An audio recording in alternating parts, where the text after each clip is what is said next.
Peti Hendrika Trihutami, CGP Angkatan 11 dari Kabupaten Oku Timur.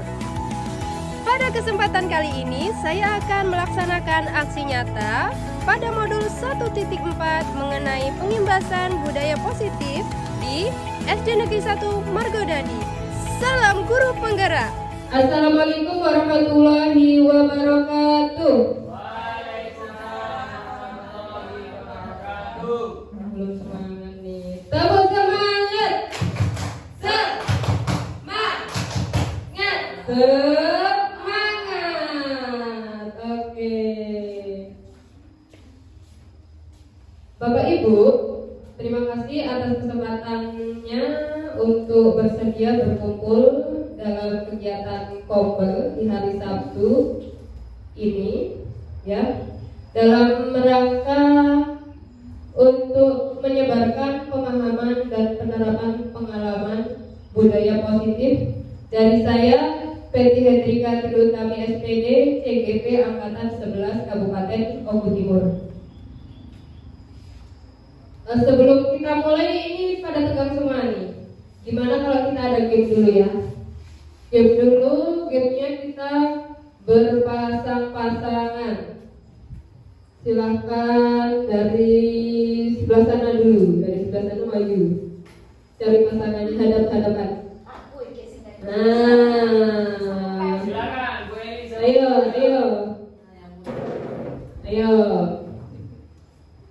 Ayo Bu.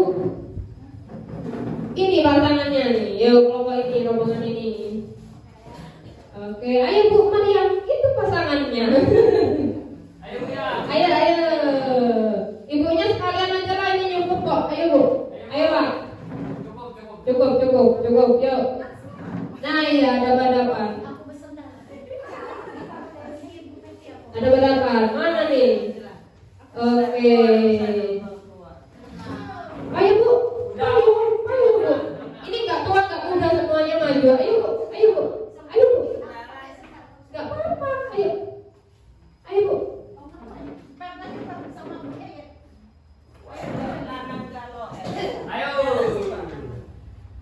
Oke.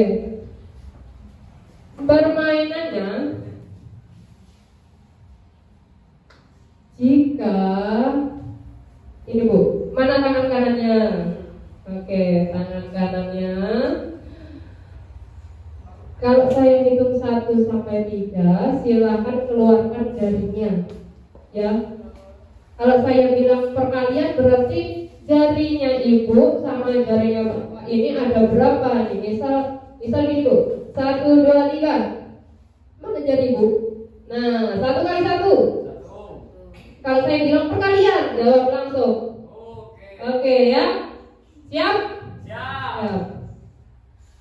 Mana tangan kanannya? Oke. Turunkan. Mana Bu ya? Penjumlahan.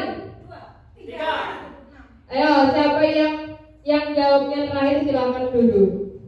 Saya terakhir. Duduk. Kan pasangannya, yang menang tadi di sini, yang kalah silakan duduk. Yang cepet-cepetan nih, yang ini. Oke, ulangi Pak Febri. Ulangi dulu. Belum panas. Bu Mariam, dari Kakak Febri, Bu Mariam.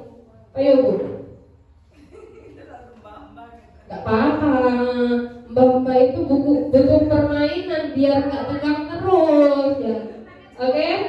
Kalau saya ini turunkan, saya bilang turunkan, silahkan ini ya. Turunkan. Mana jadinya? Perkalian. Berapa ini Pak? Oke, Bu Tati duduk. Ibu Tati duduk. Yang kalah duduk. Yang menang lanjut lagi. Oh kalah, berarti Bu Tati yang ini.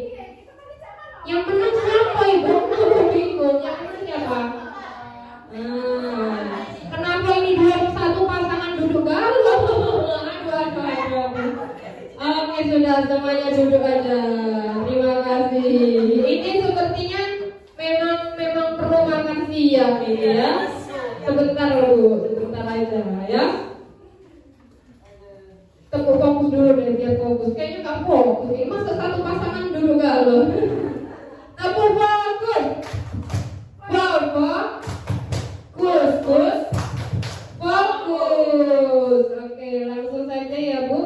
Untuk pertemuan kali ini saya akan membahas mengenai budaya positif. Apa itu budaya positif? Budaya positif adalah nilai-nilai, keyakinan-keyakinan, kebiasaan-kebiasaan di sekolah yang berpihak pada murid.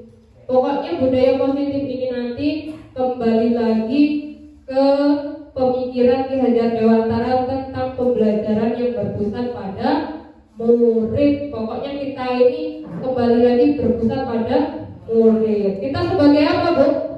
Kita hanya sebagai fasilitator, sebagai teladan ya. Sebagai teladan.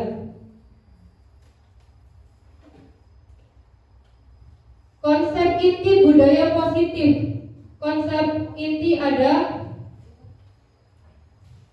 ini. Ada perubahan paradigma belajar, disiplin positif, nilai-nilai kebajikan universal, kebutuhan dasar manusia, motivasi perilaku manusia, posisi kontrol guru, keyakinan kelas, dan paling terakhir segitiga restitusi.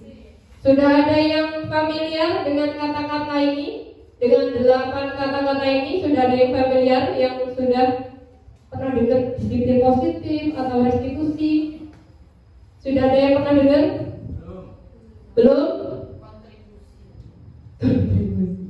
Sudah pernah? Kebutuhan dasar manusia sudah pernah? Pernah. Oke, pernah. Kita tiap hari belajar. Kita tiap hari pakai. Ya. Oke, lanjut. Pembelajaran dengan paradigma baru. Pembelajaran dengan paradigma baru dirancang berdasarkan prinsip pembelajaran terdiferensiasi sehingga setiap murid belajar sesuai dengan kebutuhan dari tahap perkembangannya. Untuk mewujudkannya yaitu profil pelajar Pancasila. Ada lagunya? Ada yang hafal?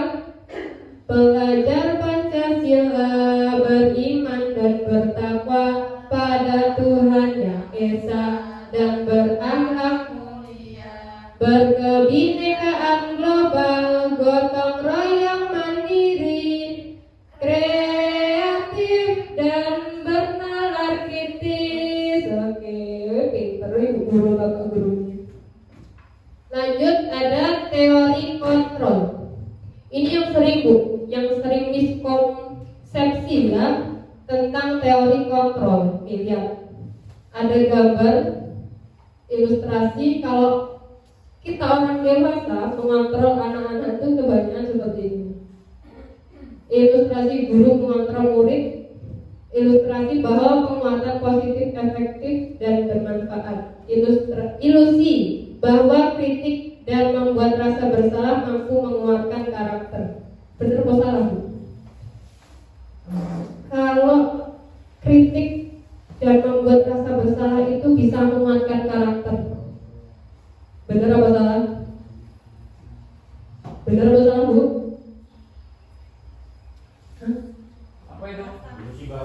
Ini, yang ini, kritik dan membuat rasa bersalah itu bisa menguatkan karakter, benar atau salah? Oh, salah ya berarti ya. Nah, ini yang sering terjadi nih. Di sekitar kita sering terjadi kayak gini nih. Kita ngasih enggak. Saya enggak nuduh orang. Saya pernah mengalaminya semuanya ini. Dari menguatkan ilusi bahwa penguatan positif, efektif dan bermanfaat. Terus ilusi bahwa kritik dan membuat rasa bersalah mampu menguatkan karakter. Ini saya sering. Kamu ini gak eman-eman apa sama barangmu itu? Misal anaknya lagi jatuhin bukunya, terus botol minumnya terus pecah gitu. Kita ngasih kalimat-kalimat yang membuat anak itu merasa bersalah seperti itu. Terus bisa Bu, bisa gak kita ngontrol seseorang? Bisa nggak Bu? Pak? Bisa nggak kita? Bisa atau tidak? Tidak. Tidak. Tidak bisa mengontrol. Kenapa? Kenapa Pak Febri? Mengontrol orang lain kan tidak bisa. Kenapa? Ya karena naluri orang itu berbeda. Naluri orang itu berbeda ya. Kita mencoba mengubah orang agar berpandangan sama dengan kita. Ini stimulus respon, ini keinginannya kita. Padahal di teori kontrol tidak bisa. Kita berusaha memahami pandangan orang lain tentang dunia. Ya, kalau teori kontrol itu kita ini Bu, memahami perasaan orang lain ya. Semua perilaku memiliki tujuan nih.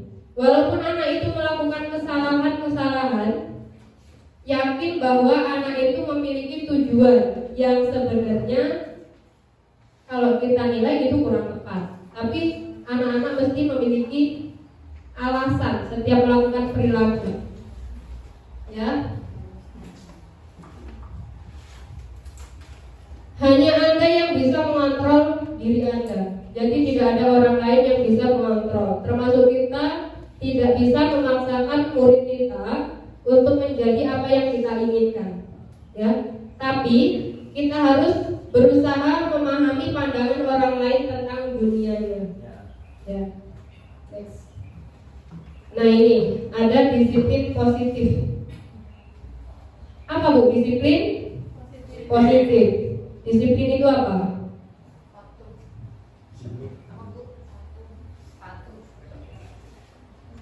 Patuh. Terus apa lagi?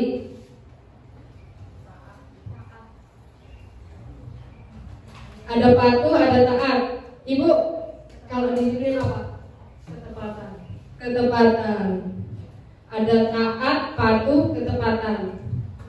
Nah, dalam budaya kita, makna disiplin dimaknai menjadi suatu yang dilakukan seseorang pada orang lain untuk mendapatkan kepatuhan. Kita cenderung menghubungkan kata disiplin dengan ketidaknyamanan.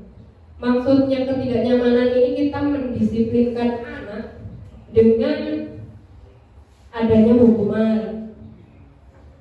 Ya, hukuman. Nanti ada kita bahas tentang hukuman, konsekuensi dan lainnya kita bahas. Sebagai pendidik, tujuan kita adalah menciptakan anak-anak yang memiliki disiplin diri sehingga mereka bisa berperilaku dengan mengacu pada nilai-nilai kebajikan universal dan memiliki motivasi intrinsik bukan ekstrinsik. Artinya, kita itu mengharapkan anak-anak itu sadar diri. Sadar diri. Semuanya itu dilakukan dari hatinya, bukan karena kita paksa. Ya. Karena selama ini saya secara pribadi ini kadang suka maksa ternyata. Setelah belajar ini saya, oh ya Allah iya ya, ternyata yang saya lakukan ini selama ini maksa anak terus. Kamu kalau nyapunya nggak bersih, tak suruh keliling misal. Sering saya kayak gitu. Gimana dengan ibu-ibu? Sering apa enggak? Sering. Berarti kita sudah sadar ya. Saya sadarkan ya.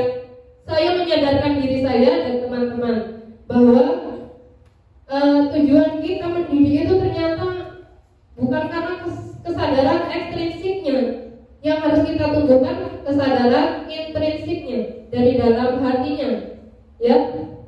Jadi kita nggak perlu teriak-teriak lagi, kita nggak perlu marah-marah lagi. Anak itu bagaimana caranya agar bisa paham peraturan, paham tentang tata tertib sekolah dari hatinya sendiri, seperti itu. Nilai-nilai universal, nilai yang disepakati bersama, lepas dari suku, bangsa, agama, bahasa maupun latar belakang. Ini contoh-contoh nilai universal. Ya, ada profil pelajar Pancasila ini yang tadi itu. Ada IBO Primary Years Program grup PYP. Nih ada isinya toleransi, rasa hormat, integritas, mandiri dan lain-lain.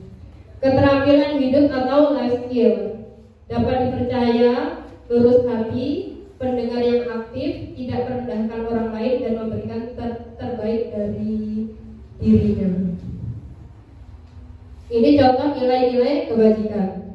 Ini yang harus kita tanamkan kepada peserta didik kita, kepada murid kita, kepada anak-anak kita. Ini selanjutnya ada kebutuhan dasar manusia. Kebutuhan dasar manusia adalah segala sesuatu yang kita lakukan untuk mendapatkan apa yang kita inginkan. Seluruh tindakan yang kita lakukan memiliki tujuan tertentu, dan semua usaha terbaik yang kita lakukan adalah dalam rangka agar kebutuhan dasar kita terpenuhi dengan baik. Jadi Bu, kita di sekolah itu ternyata gak cuma ngajar baca, tulis, tapi kita juga harus bisa memenuhi kebutuhan murid kita. Nah, kebutuhan dasar itu ada 5, yaitu bertahan hidup, kasih sayang dan rasa diterima, penguasaan, kesenangan, dan kebebasan. Ini kalau kita sering menjudge anak kita, ada yang nakal, anak kita ada yang suka jahil, ternyata mereka itu sedang memenuhi kebutuhan dasarnya. Misal ada di rumahnya anaknya malah, ya. Kalau ada anak yang malah, berarti ada kebutuhan yang tidak terpenuhi. Apa dia ini pengen menjadi penguasa, atau dia ini merasa senang jika melihat temannya itu uangnya diambil, atau mereka kekurangan kasih sayang dari rumah. Kita harus pahami kebutuhan dasar yang kadang kita pikir anak ini kok tidak nurut, kok nakal. Ternyata setelah kita telusuri ada kekurangan di kebutuhan dasarnya. Jadi dia istilahnya caper di sekolah itu. Nah itu kita kalau bisa ya mungkin kalau setiap hari nggak sempet, tapi pasti ada dalam satu kelas itu ada anak yang nyeleneh, ada yang sengaja nggak nulis, ada yang sengaja berangkat kesiangan, ada yang sengaja ganggu teman, ya itu pasti ada kebutuhan dasarnya yang belum terpenuhi. Teori motivasi perilaku manusia. Ini tadi ada motivasi ekstrinsik, ada motivasi intrinsik. Yang ekstrinsik ini muncul dari adanya hukuman, ya, dari luar, yaitu adanya hukuman dari guru, sama adanya dikasih imbalan atau hadiah. Kita sering menerapkan yang bagian mana? Ekstrinsik apa yang intrinsik? Ekstrinsik. Sering ya, sadar ya. Sebenarnya yang kita lakukan ini belum benar, tapi mari kita membenahi diri kita untuk menjadi lebih baik. Jadi Bu, kalau kita ngasih hukuman, kita ngasih hadiah itu juga termasuk membahayakan. Bahayanya kenapa? Karena dia sama-sama dari ekstrinsik, dari luar. Jadi untuk menciptakan kesadaran dirinya itu enggak akan. Misalnya kita sering ngerasain ini, ada anak kelas 3 misalnya, wali kelasnya hari ini nggak hadir, digantikan ke yang lain. Pasti dia lebih melonjak bahasanya. Itu kenapa? Karena sering adanya motivasi ekstrinsik, sering dihukum, sering ini, ya. Intinya hatinya mereka itu belum terbuka. Jadi yang tadinya kita di sini, mari bersama-sama kita bergeser ke yang sini. Caranya gimana? Kita lanjutkan. Nih, tadi yang saya katakan ada penghargaan, pemberian hadiah itu ternyata malah kita itu dihukum oleh penghargaan. Kenapa? Penghargaan berlaku sama dengan hukuman.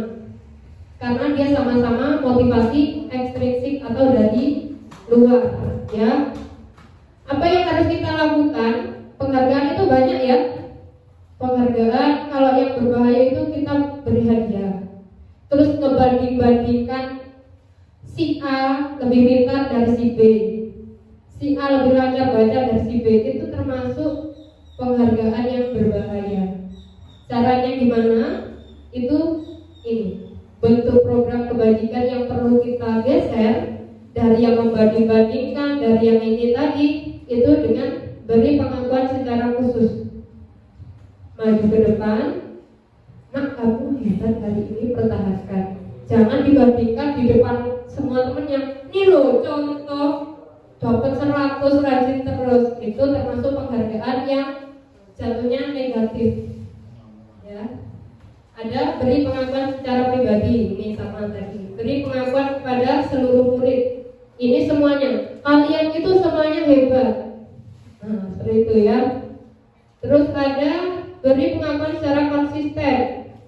Tiap hari itu anak-anak dikasih pujian. Semuanya rata. Mungkin saya pernah melakukan yang ini penghargaan yang bersifat negatif ini pernah saya lakukan. Tapi lama-lama saya mau mengubahnya ke arah yang sini. Lanjut. Ini ada pengaruhnya. Lanjut aja. Ini tadi ada saya bagikan kertas. Boleh dibagikan Bu Desi. Ya. Ini kita isi yang di sini. Silakan Ibu pilih. Nanti ini aja. 1 apa hukuman, 2 apa gitu. Gak usah ditulis soalnya ya, langsung jawabannya aja. Kita jawab yang pertama. Ibu saya minta tolong ke Bu Sari dan Bu Rizka untuk menjawab yang pertama. Ke Bu Linda sama Bu Eli yang kedua, ya. Yang ketiga Bu Uci dan Bu Desi, keempat Bu Iam, kelima Bapak Febri, keenam Ibu Teti, ketujuh Bu Yeye. Atau bebas, siapa yang mau maju duluan pilih. Ini jawabannya tinggal ini Bu, ini aja. Ibu pilih hukuman atau konsekuensi, tempel di sini. Tempel di sini. Atau tempel di sini, nggak apa-apa. Ayo, nggak usah kasih nama, langsung jawabannya aja. Konsekuensi, hukuman, seperti itu.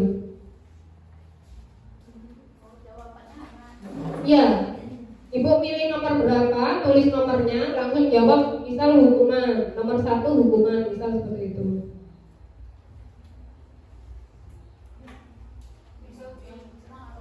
Ya, yang sudah boleh maju ditempelkan ke sini.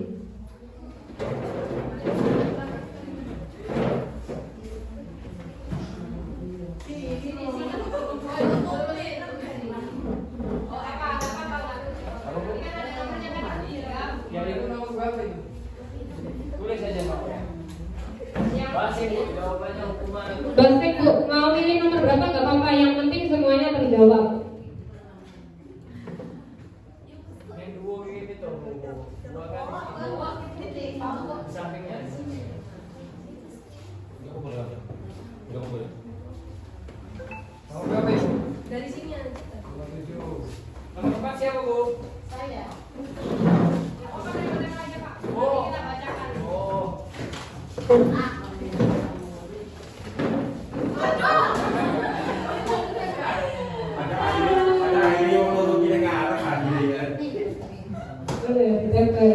Oke. Ada yang bisa bantu ini bacain Bu Desi, tolong bacain Bu Desi.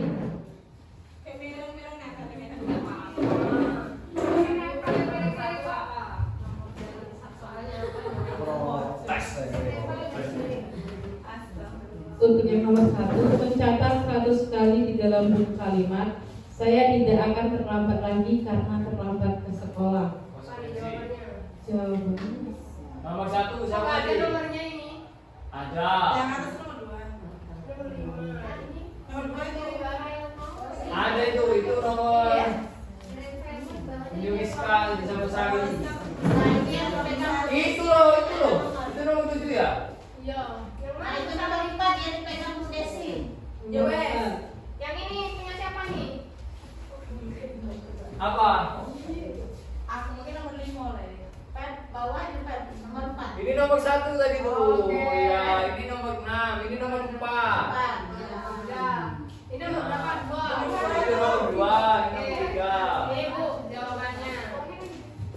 Jawabannya konsekuensi. Oke, kita kunci dulu ya. Kita bacakan soalnya dulu aja. Ibu Lan itu nomor 2. Yang nomor 2, lari mengelilingi lapangan basket 2 kali karena terlambat hadir di sekolah. Oke, jawabannya apa? Jawabannya nomor 2, hukuman. 3. Yang ketiga, murid diminta untuk push up 15 kali karena tidak menggunakan masker ke sekolah. Jawabannya hukuman. Yang keempat, menggantikan kertas tugas teman yang telah dicoret-coret. Jawabannya konsekuensi. Yang kelima, membersihkan tumpahan air di meja tulis karena tersenggol pada saat belajar. Nomor 5, konsekuensi. Yang keenam, meminta murid tidak mengenakan sepatu seharian di sekolah karena tidak mengenakan sepatu hitam. Konsekuensi. Nomor 7, lari mengelilingi lapangan basket 2 kali karena terlambat 10 menit untuk pelajaran PJOK. Hukuman. Oke, Kita cek jawabannya benar apa enggak ya. Kita cek. Yeay. Jawabannya benar. Kenapa? Yang nomor 1 jawabannya hukuman karena dia tidak sesuai kesalahannya apa, tapi hukumannya apa, ya? Karena dia hukuman itu nanti saya bahas selanjutnya. Yang kedua, lari mengelilingi lapangan basket 2 kali karena terlambat. Ini termasuk juga hukuman karena tidak sesuai hukuman, ya. Hukuman itu memberi perintah atau konsekuensi tapi tidak sesuai dengan apa yang dilakukan, kesalahan yang telah dilakukan. Yang ketiga, jawabannya hukuman. Keempat, konsekuensi, ya, karena telah merusak jadi harus mengganti. 5, membersihkan tumpahan air, itu karena menyenggol, ya, termasuk konsekuensi. Keenam, hukuman karena tidak sesuai, ya. Yang ketujuh, kenapa konsekuensi? Kenapa beda nih? Lari mengelilingi lapangan karena kemauan siswa itu sendiri. Oke, benar. Karena lari itu termasuk materi dalam PJOK, ya. Iya, beda kalau ini tadi terlambat hadir suruh lari, itu termasuk hukuman. Lanjut, ada konsep disiplin, yaitu tadi nih, hukuman, konsekuensi, sama restitusi. Bedanya apa? Hukuman itu menyakitkan, kalau konsekuensi itu penguatan jangka pendek. Tapi kalau kita memberikan restitusi, yaitu murid bertanggung jawab untuk perlakuannya. Terus tidak nyaman, kalau dihukum itu pasti tidak nyaman. Bersifat memaksa, murid takut, murid menyembunyikan kesalahan, jatuhnya ya. Terus murid menjadi rendah diri. Memberikan hukuman ini sifatnya negatif. Jadi kalau kita telah memberikan hukuman, sebaiknya kita seenggaknya kita bergeser ke yang ini, konsekuensi, yaitu memberikan penguatan jangka pendek. Selamat datang Bapak Dispan. Terus kalau konsekuensi perlu monitoring berkelanjutan, adanya stimulus respon, murid menghormati peraturan, kehilangan waktu untuk merenungi kesalahan. Nih, bersifat netral, ya. Kalau konsekuensi bersifat netral, dia itu ngasih hukuman, tapi yang sesuai apa yang dilanggarnya. Tapi kalau kita bergeser ke restitusi, yaitu kita memberikan tanggung jawab untuk perilakunya, fokus pada pemecahan masalah jangka panjang.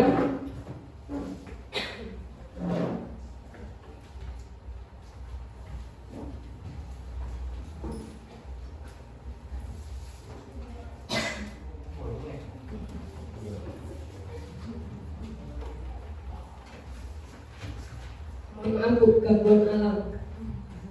Ya, lanjut. Restitusi itu murid menghormati diri sendiri dan orang lain.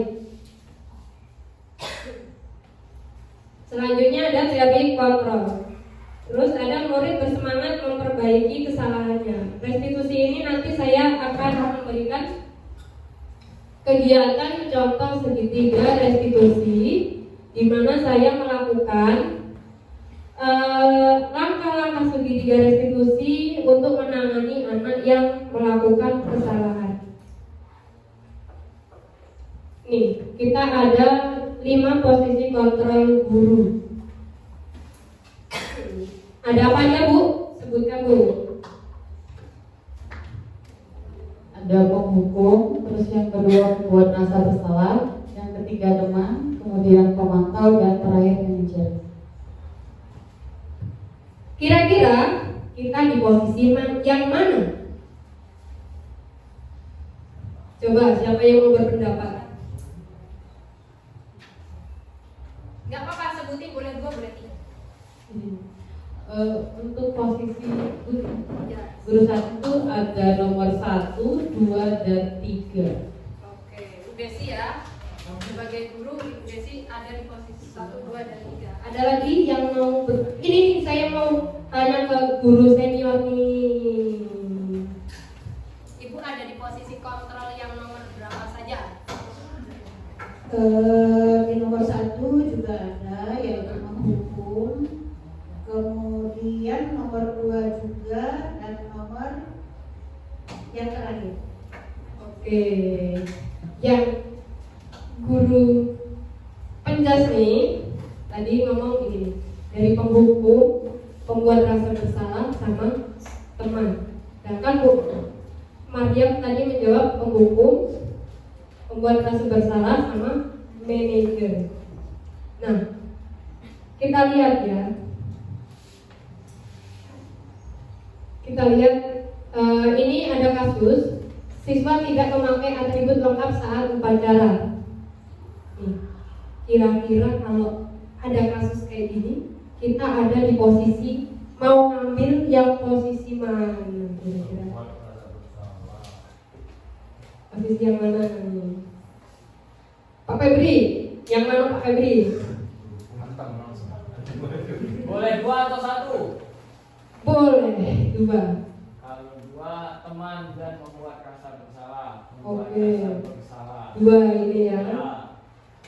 Kalau Bu Suci, guru BK, mana Bu? Yang mana Bu?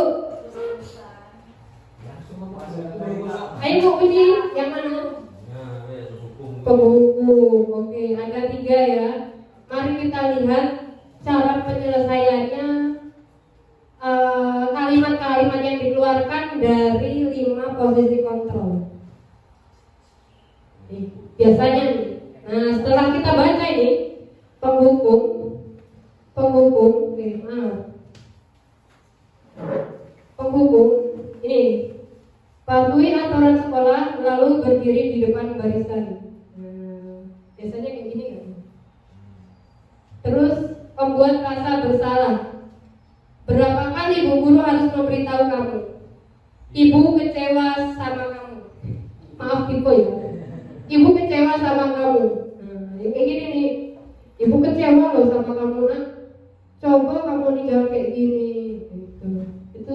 Itu pembuat rasa bersalah. Terus sebagai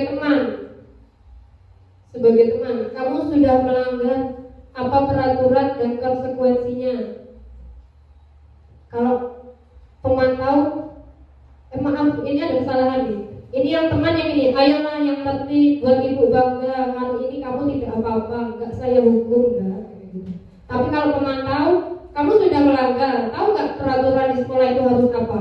Nah, seperti itu kalau pemantau.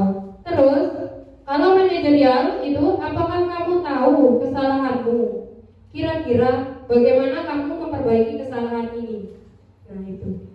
Dari 5 posisi kontrol ini, mana yang paling tepat untuk kita lakukan dalam kegiatan kita sehari-hari sebagai seorang guru? Yang mana? Manajer, ya. Yang paling tepat itu manajer. Seenggaknya kita di sini pemantau, ya. Setelah memantau, kita turun ke sini. Jangan rawan kalau jadi teman ini bahayanya apa Ibu? Ngelunjak, iya benar. Terus membuat rasa bersalah, ini nanti mengakibatkan anaknya apa? Gampang minder, ya. Yang merasa bersalah jadi minder, ya. Kalau penghukum trauma tadi, yang tadinya terlambat suruh ngapain? Lain kegiatannya. Nah, yang ini ada keyakinan kelas. Kenapa sih keyakinan kelas? Kenapa tidak peraturan? Di kelas Ibu sudah membuat keyakinan kelas? Sudah? Keyakinan atau peraturan? Peraturan kelas. Kesepakatan kelas. Ada yang peraturan, ada yang keyakinan, ada yang kesepakatan. Kalau di sini ada keyakinan kelas. Kenapa sih? Kenapa harus keyakinan? Apa bedanya keyakinan sama kesepakatan sama peraturan?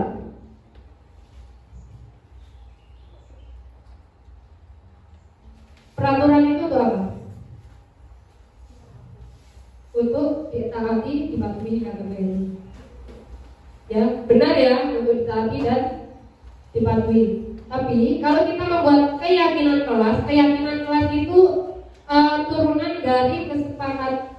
Keyakinan kelas ini nanti akan menurun menjadi kesepakatan kelas. Kenapa harus adanya keyakinan kelas? Karena kalau kita hanya membuat peraturan, berarti anak itu hanya untuk mentaati peraturan. Lain dengan kalau kita membuat keyakinan kelas, kita bersama-sama membuat aturannya yang ada di kelas tersebut. Jadi dari merancang, dari idenya apa saja yang mau dituangkan, terus kata-katanya. Kalau peraturan itu identik ada masih bercampur dengan kalimat-kalimat negatif seperti jangan dan tidak, ya. Kalau peraturan, tapi kalau keyakinan kita menggunakan bahasa yang lebih positif. Nih, keyakinan kelas itu bersifat abstrak, dia masih luas, berupa pernyataan universal, ya, dibuat dalam pernyataan positif, sedikit saja agar mudah diingat sesuai dengan kondisi kelas. Semua warga kelas dilibatkan membuat keyakinan kelas. Nah, ini keyakinan kelas yang telah saya buat bersama anak-anak di kelas. Di kelas 1, ya, hadir tepat waktu, memakai baju seragam sesuai jadwal, belajar dengan baik, saling menyayangi, menjaga kebersihan diri dan lingkungan, bertanggung jawab dan sopan santun. Hanya itu. Ini nanti maknanya luas. Sampai tugas guru pun kita harus ada di keyakinan kelas ini. Nih. Hadir tepat waktu. Jadi seorang guru itu juga harus hadir tepat waktu. Ini bertanggung jawab. Tanggung jawabnya murid untuk belajar, tanggung jawabnya guru untuk mengajar. Seperti itu. Selanjutnya ini ada restitusi. Apa itu restitusi? Sebuah cara menanamkan disiplin positif pada murid. Kata lainnya, restitusi itu sebuah proses menciptakan kondisi bagi murid untuk memperbaiki kesalahan mereka, sehingga mereka bisa kembali ke kelompok mereka dengan karakter yang lebih kuat. Ciri-ciri restitusi bukan menebus kesalahan. Kalau hubungan tadi menebus kesalahan. Terus memperbaiki hubungan, menawarkan bukan paksaan, menuntun untuk melihat ke dalam diri anak, mencari kebutuhan dasar yang mendasari tindakan, fokus pada karakter bukan tindakan, menguatkan Nah ini dia, ada segitiga restitusi. Ada tahapan menstabilkan identitas, validasi tindakan yang salah, menanyakan keyakinan. Kalau kita menangani anak yang bermasalah, selagi itu tidak mengandung kekerasan ya, misalnya anak melukai temannya yang sangat parah, terus anak melakukan bullying yang sangat parah, itu masih bisa kita atasi dengan tahapan segitiga restitusi. Kita melakukannya harus kalau bisa urut ya, menstabilkan identitas ini semuanya ini harus urut. Nah ini menstabilkan identitas yang pertama, setiap orang pasti pernah melakukan kesalahan ya, kamu bukan satu-satunya yang pernah melakukan ini. Nah ini nih, kita di posisi menstabilkan identitas ini kita apa ya, menggali apa sih yang telah terjadi tadi, kejadian apa yang telah terjadi, terus validasi kebutuhan. Kamu tentu punya alasan kenapa melakukan ini. Nah ini kembali ke 5 kebutuhan dasar manusia tadi. Ada anak yang memang sengaja ganggu temannya, itu kebutuhan dasarnya misalnya dia itu mencari kesenangan, memang senang kalau memang menjahili. Nah itu kita dari sini kita menggali ya, terus kita tawarkan ada loh cara yang lebih menyenangkan daripada mengganggu teman, seperti itu. Terus yang terakhir menanyakan keyakinan. Ini kembali ke keyakinan kelas yang telah kita sepakati bersama anak-anak tadi. Nilai-nilai apa yang telah kita sepakati. Nah, dan ada nggak yang kamu lakukan ini termasuk dalam keyakinan kelas? Ada ya, berdua ya. Lanjut, jadi yang tahap terakhir tadi ada menanyakan keyakinan. Maksudnya ini menanyakan keyakinan kelas yang telah disepakati bersama anak-anak. Nilai-nilai apa yang telah kita sepakati? Jadi tadi itu misalnya mengganggu temannya tadi termasuk yang harus saling menyayangi tadi ya. Kira-kira perbuatan menyakiti temannya itu menyayangi teman tidak? Tidak. Terus kita tanyakan lagi, kamu ingin menjadi orang yang seperti apa? Jadi sama teman kamu itu kamu harus mau ngapain ini setelah ini? Biasanya kalau membuat kesalahan sama teman ingin meminta maaf atau mengganti barang yang telah dirusakkan, seperti itu. Nah, ini tadi lanjut. Ini ada videonya, bentar.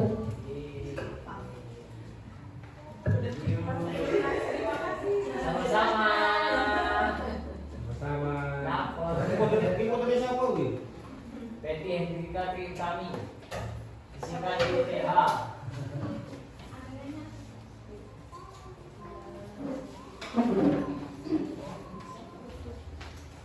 Nyari. Siapa? Kami apa? Ayo. Berarti pentingnya sama Moyang. Ayo, kalau kamu. Bener lah aku ngomong bener. Ini efek lapar Pak ini. Gak lapor.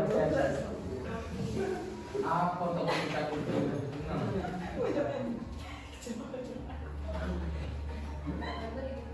Oh, enggak bagus.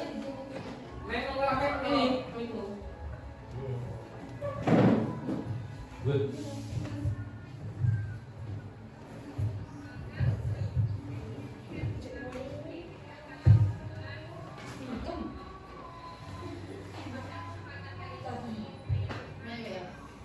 Jadi saya tapi wah itu jadi banter soal.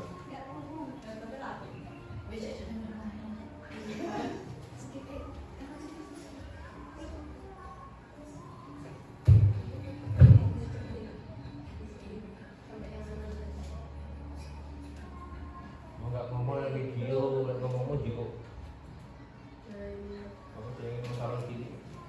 Oke, Bapak Ibu, ini kejadiannya itu si anak laki-laki tadi mengambil makanan anak perempuan ya. Jadi saya lakukan segitiga restitusi ini. Dari tahapannya tadi menstabilkan identitas ya.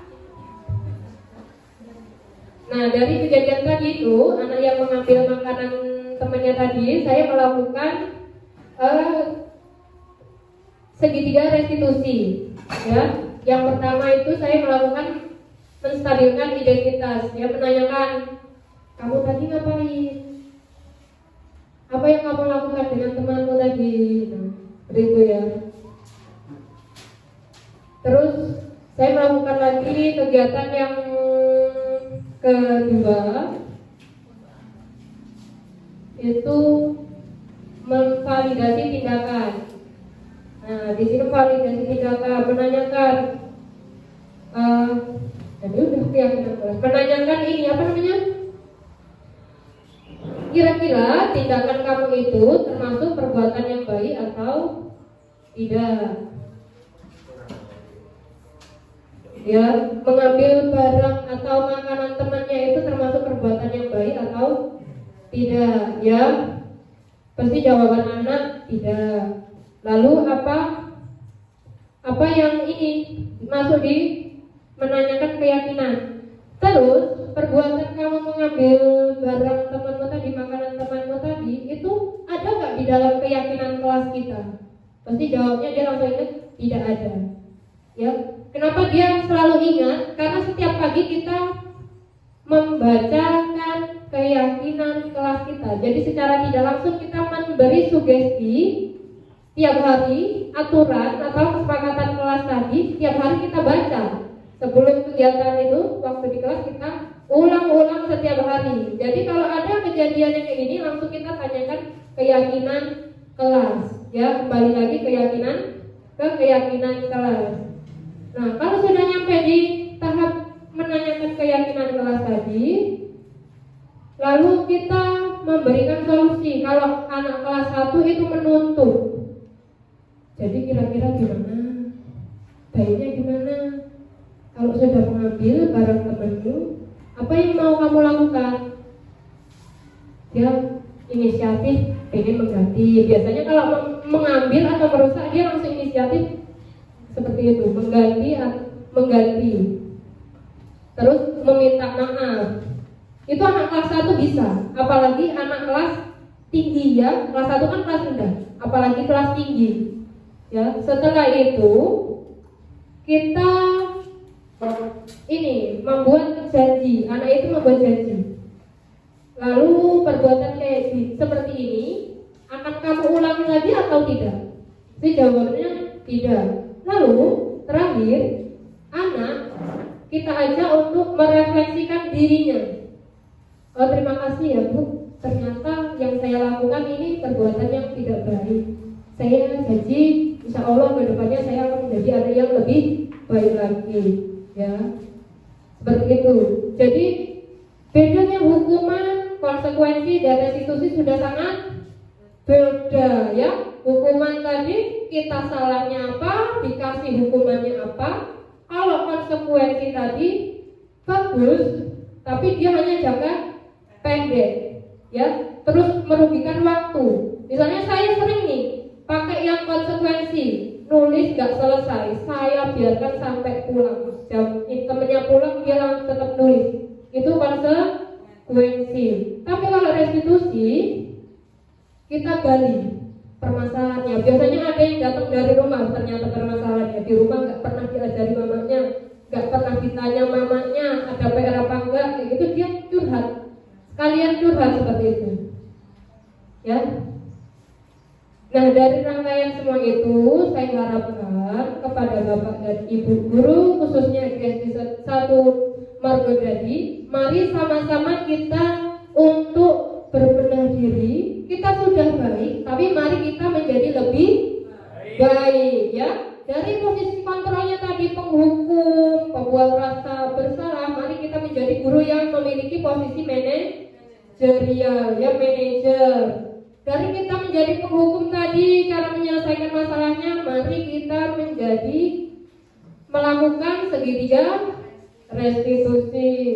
Dari yang kita tidak peduli dengan kebutuhan dasar manusia, ternyata ada banyak tadi ya, ada 5. Kita juga harus peduli. anak yang suka iseng, suka jahil itu ternyata ada kebutuhan yang belum terpenuhi. Bisa dari rumahnya, bisa dari teman-temannya, atau bisa dari dirinya sendiri. Tugas kita bagaimana biar anak itu tetap maksimal belajar tanpa adanya beban dari kebutuhan yang belum terpenuhi, ya. Saya sebelum tutup saya mau ajak Bapak Ibu untuk merefleksikan kembali apa yang telah kita pelajari, ya, dari hari ini, kegiatan kali ini, dari perasaan, nih, peristiwa apa yang telah terjadi. Kita pakai 4 aja. Peristiwa yang telah terjadi hari ini, kita belajar apa hari ini? Tentang budaya positif. Perasaannya, saya mau Bu Yayat, perasaannya hari ini gimana, Bu?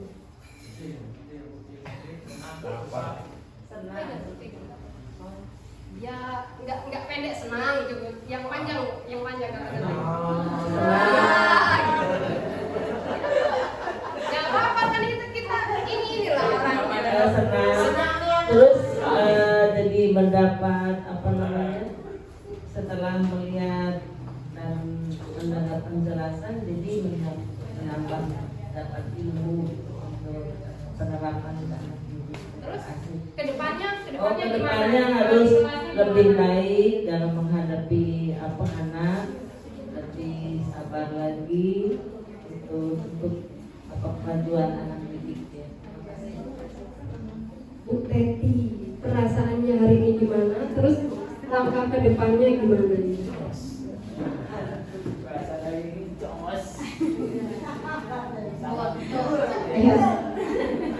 Alhamdulillah senang dan Jangan malu. ini kita sendiri. Jangan dilihat steady. untuk kedepannya semoga lebih baik lagi. Tadinya Ibu dalam posisi kontrol itu Bu Teti sering mempraktekkan yang bagian mana? Ada 5 tadi, menghukum, memberi rasa bersalah, manajer, teman, pemantau. Biasanya hukum, Jadi kedepannya gimana nih maunya? ya harus dipantau dulu terus manajer. Oke. Terima kasih, luar biasa sekali jawabannya ibu-ibu ini, ya. Yang senior usianya aja semangat, apalagi yang muda. Oke, tepuk semangat. Semangat. Terima kasih atas partisipasinya, atas kesempatan dan waktunya. Saya mohon maaf apabila saya ada kesalahan dan kehilafan yang telah saya lakukan. Demikian disiplin positif, maksud saya budaya positif yang saya bisa sampaikan. Semoga bermanfaat kepada Bapak Ibu. Saya akhiri. Wassalamualaikum warahmatullahi wabarakatuh. Waalaikumsalam warahmatullahi wabarakatuh. Materi kita yang kedua loh. Yang pertama yang sudah disampaikan oleh Bu Yeni, yang kedua Bu Betty. Dari 2 kegiatan yang sudah disampaikan, ada perubahan nggak di kelasnya Bapak Ibu? Ada Pak. Yakin? Yakin. Senang? Kurang senang, mari kita bersenang-senang kan gitu. Jadi intinya gini, pertama kali kita terus peduli dulu lah. Ya, yang tadi sudah banyak disampaikan. Salah satu dipilih itu sudah lumayan baik kalau kata Ibu Betty. Kita cari yang lebih baik kan. Yang tidak baik itu tidak peduli. Ada sampah di depan dibiarkan saja. Ada anak ribut kita biarkan saja. Ya, paling tidak minimal kita itu melaksanakan tugas kita sudah paling minimal itu di kelas kita masing-masing saja dulu. Kalau masing-masing kelas sudah bertugas sesuai dengan apa yang menjadi kewajiban kita, itu tidak berat. Nah, semakin baiknya tadi ya pilihannya. Tuh, saya sering dengarkan yang muda nih. Ada si Desi, ada si siapa? Eli, anaknya ribut, diamin aja. Nggak akan berubah dia di situ. Emangnya ada SMA, dibiarin terus minta maaf. Ketawa-tawa gendang-gendang dia itu, ketikanya si Febri dulu gitu. Ya benar. Tanya Bu Yet sama Iya, jadi gitu ya. Jadi kita harus ini materinya. Jadi nggak perlu saya menyampaikan ini materinya tadi, dipanggil anaknya. Nah ini ada ide bagus nih, bisa diterapkan ya. Setiap pagi dibacakan apa? Keyakinan, kesepakatan kelas sudah. Kalau anak ribut suruh baca aja gitu dulu, baca terus. Yuk, bisa ya? Di depan semua. Itu tambahan tuh biar mendoktrin anak-anak kita. Itu tadi ya. Jadi terima kasih. Jangan sekedar informasi formalitas yang disampaikan, tetapi langsung ada eksekusi, actionnya. Bapak Ibu nak jadi CGP juga enggak? Kalau Bu Maria langsung dulu lah. Iya, nggak usah. Bu Betty harus.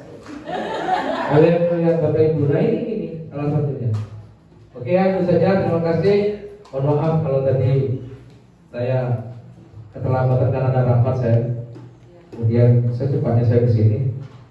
Minggu wes dodok gitu. Siapa yang badan? Yang badan itu? Alhamdulillah Linda Pak.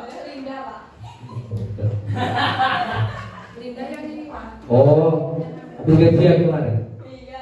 Linda yang ambil kan, Linda Betty dari. Baik, terima kasih dan kami assalamualaikum warahmatullahi wabarakatuh. Ini